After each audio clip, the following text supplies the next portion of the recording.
Good morning students, welcome to Gyan Ganga विद्यालय online teaching. मैं कुसुम teacher, कक्षा 10, विषय हिंदी, पाठ 4, एक प्रश्न 4 उत्तर। इसके लेखक हैं श्री प्रकाश जी। इनका जन्म सन 1890 ईस्वी सन में हुआ और निधन सन 1971 ईस्वी सन में हुआ था। श्री प्रकाश जी हिंदी के जाने माने साहित्यकार हैं। उन्होंने अपनी लेखनी के द्वारा राष्ट्रीय भक्ति, सांस्कृतिक उत्थान, सामाजिक उत्थान एवं समसामाजिक समस्याओं पर प्रकाश डाला है। उन्होंने निबंध, लेख, संस्मरण, जीवनी पर अपनी कलम चलाई है। छोटी छोटी बातों पर गहरा चिंतन उनके साहित्य में देखने को मिलता है। प्रस्तुत पाठ में श्री प्रकाश जी द्वारा पूछे गए एक ही प्रश्न का उत्तर 4 महाअनुभवों ने अपने अपने ढंग से दिए हैं। हमारा देश तभी उन्नति कर सकता है जब देश का प्रत्येक नागरिक पूर्णतः ईमानदारी, लगन एवं निष्ठा के साथ अपना छोटे से छोटा कार्य करेगा। यही 4 महाअनुभवों के द्वारा दिए गए उत्तरों का निष्कर्ष यहाँ पे दिया गया है। लेखक को देश की दशा को लेकर बहुत चिंतित हैं। उन्हें इस बात की चिंता है कि देश में कई विशेष पुरुष हैं और यहाँ कई बड़े बड़े आंदोलन भी हुए हैं, फिर भी हमारा देश उन्नति क्यों नहीं कर रहा। ये प्रश्न उन्हें परेशान करता रहता है। यही प्रश्न वे अपने उन विदेशी मित्रों से भी सुअवसर मिलने पर पूछ बैठते हैं जो यहाँ लंबे अरसे से रह रहे हैं और काफ़ी अनुभवी भी हैं। अपनी विदेशी मित्रों से ये पूछना उनका खप्त बन गया है। लेखक पहले मित्र से पूछते हैं कि लेखक ने पहली बार अपने जिस विदेशी मित्र से ये सवाल पूछा वे एक वृद्ध ईसाई पादरी थे। वे यहाँ लंबे अरसे से देश के दरिद्र लोगों की सामाजिक सेवा करते आ रहे थे। उन्होंने लेखक के प्रश्न के जवाब में कहा कि यहाँ के लोगों को अपने काम का गर्व नहीं है, इसलिए देश की उन्नति नहीं हो रही है। उनके अनुसार यहाँ के लोगों की कथनी और करनी में बहुत अंतर है। वे उदाहरण के रूप में नौकरी करने के लिए आवेदन पत्र करने और नौकरी मिलने पर गुट बनाकर मालिक के साथ दुर्व्यवहार करने की बात बताते हैं। वे कहते हैं कि यहाँ के लोग आवेदन पत्र में अपनी निष्ठा और मालिक की शुभकामना की प्रतिज्ञा करते रहते हैं, पर नौकरी मिलते ही मालिक के खिलाफ षड्यंत्र भी रचने लगते हैं। अन्य देशों में लोग इस प्रकार का व्यवहार नहीं करते हैं। वे साधारण शब्दों में प्रार्थना पत्र लिखते हैं और स्थान मिलने पर जान लड़ाकर काम करते हैं। यह लेखक ने अपने पादरी मित्र की बात से सहमत हैं कि वे हमें अपने काम का गर्व नहीं है।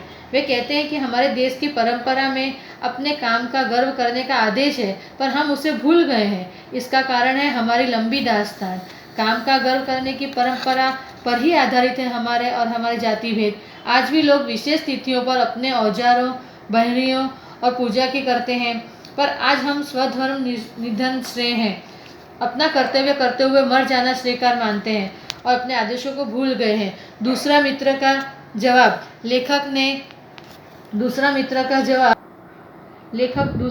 से अपने प्रश्न का जवाब जिन दूसरे विदेशी सज्जन से जानना चाहते हैं वे हैं ICS, IAS के सदस्य एक वरिष्ठ सरकारी कर्मचारी थे।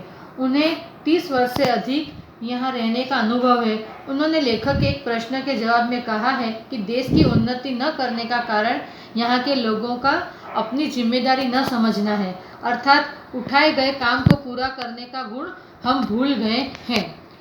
पूर्व सरकारी कर्मचारी के अनुसार अपनी जिम्मेदारी न समझने के कारण लोगों में अविश्वास की भावना घर कर गई है। किसी को यह विश्वास नहीं रह गया कि उसका काम समय पर होगा अथवा काम करने पर उससे समय पर मेहनताना मिल पाएगा। किसी को किसी के व्यवहार के बारे में विश्वास नहीं है।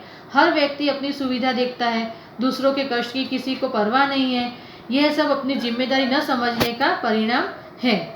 लेखक तीसरे व्यक्ति से अपना प्रश्न पूछते हैं। वे 7-8 साल से भारतीय बनकर श्रद्धापूर्वक देश की सेवा कर रही महिला थी। उनके अनुसार देश के उन्नति न करने का कारण यहाँ के लोगों का आलसी होना है। कहने का अर्थ यह है कि यहाँ के लोगों ने श्रम का महत्व नहीं पहचाना। यहाँ के लोग मेहनत करने में विश्वास नहीं रखते, इसलिए यहाँ के लोग किसी क्षेत्र में सफल नहीं हो पाते। चौथा व्यक्ति, लेखक के इस प्रश्न का जवाब देने वाला यह व्यक्ति एक विश्व प्रसिद्ध वृद्धा महिला थी जिन्होंने अपने 40 वर्ष विभिन्न सेवाओं में यहाँ पे खपाए थे। उनके अनुसार देश की उन्नति न होने का कारण यहाँ के लोगों में उदारता न होना है। लोगों में उदारता की भावना न होने के कारण लोग खुद ही आगे रहना चाहते हैं, दूसरों को आगे नहीं बढ़ने देना चाहते। इसलिए अनेक योग्य वैज्ञानिक आविष्कार एवं अनेक औषधियाँ लुप्त हो गई है।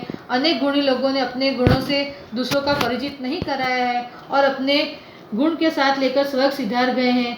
कहने का अर्थ यह है कि गुणी व्यक्ति नवगुण युवकों को अपनी योग्यता दिखाने का अवसर नहीं देते हैं।